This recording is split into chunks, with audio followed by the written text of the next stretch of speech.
चलिए आज बात करते हैं एक ऐसे खौफनाक साए की जिसे छलावा कहते हैं। ये पूरी पड़ताल उन यात्रियों के रोंगटे खड़े कर देने वाले अनुभवों पर है जिन्होंने इस मायावी शिकारी का सामना किया है। तो आइए इस रहस्य को परत दर परत समझते हैं। लोक कथाओं की शुरुआत ना अक्सर ऐसी ही चेतावनियों से होती है, और ये जो सुनने में बहुत मामूली सी बात लग रही है, असल में यही छलावे के शिकार करने के तरीके का सबसे बड़ा सुराग है। समझ लीजिए, ये कोई आम भूत प्रेत की कहानी नहीं, ये एक साइकोलॉजिकल यानी दिमागी खेल की शुरुआत है। जरा एक सीन सोचिए, रात का गहरा अंधेरा, एक बिल्कुल सुनसान घुमावदार सड़क, और उस पे चल रही है एक गाड़ी जिसमें थके हारे लोग बैठे हैं। किसी भी डरावनी कहानी के लिए इससे परफेक्ट माहौल और क्या हो सकता है। बिल्कुल, और यही वो मैदान है जहां छलावा अपना शिकार ढूंढता है। तो सवाल उठता है कि आखिर ये छलावा है क्या भला। देखिए, जैसा कि इसका नाम ही बताता है, इसका काम है छल करना यानी धोखा देना। ये कोई साधारण भूत नहीं है जो सामने से आकर डराए। नहीं, ये एक ऐसी शक्ति है जो हकीकत को ही तोड़ मड़ोड़ कर आपके दिमाग पर सीधा हमला करती है और आपको आपका ही सबसे बड़ा दुश्मन बना देती है।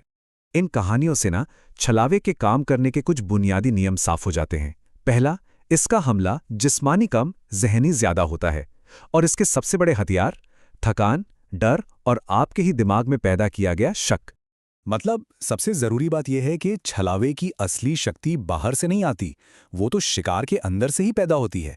इंसान जितना ज्यादा थका हुआ और डरा हुआ होगा, छलावा उतना ही ताकतवर होता जाएगा।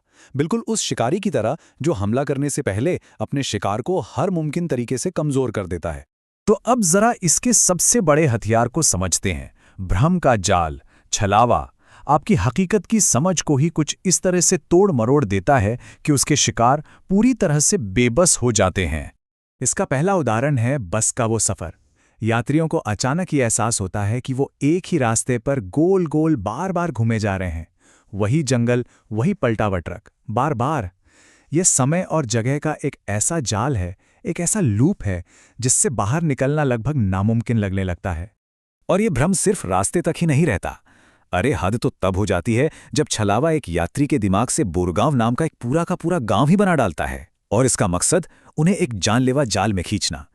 इससे साफ पता चलता है कि इसका बनाया भ्रम कितना असली और कितना खतरनाक हो सकता है। फिर आता है उस ढाबे का वो खौफनाक मंजर, जहां परोसे गए खाने में कीड़े रेंग रहे होते हैं।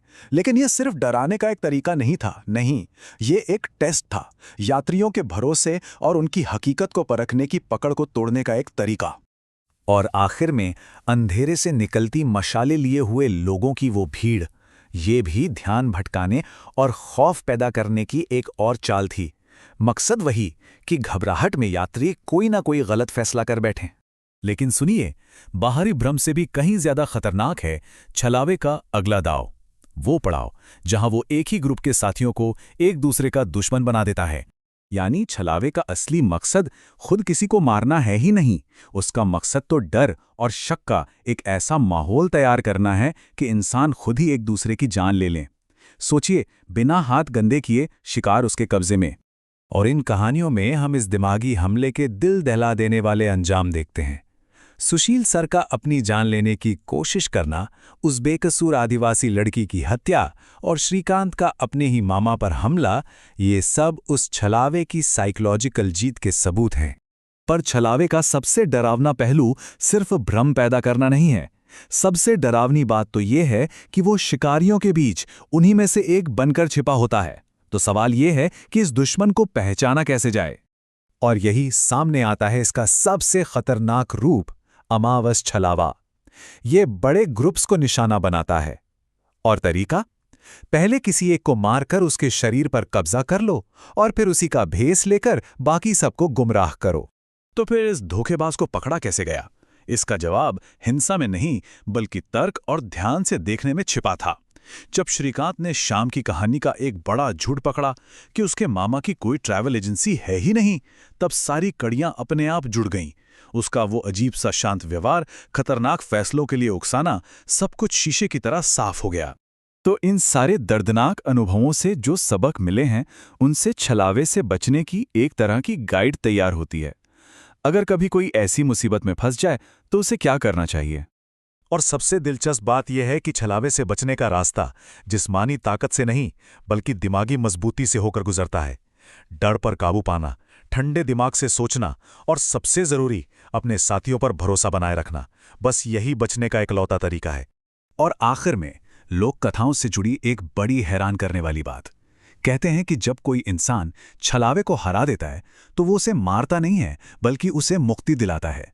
इस एक बात से इस पूरी कहानी को एक बहुत ही गहरा दार्शनिक मोड़ मिल जाता है। तो ये पूरा विश्लेषण हमें एक बहुत बड़े सवाल के सामने लाकर खड़ा कर देता है।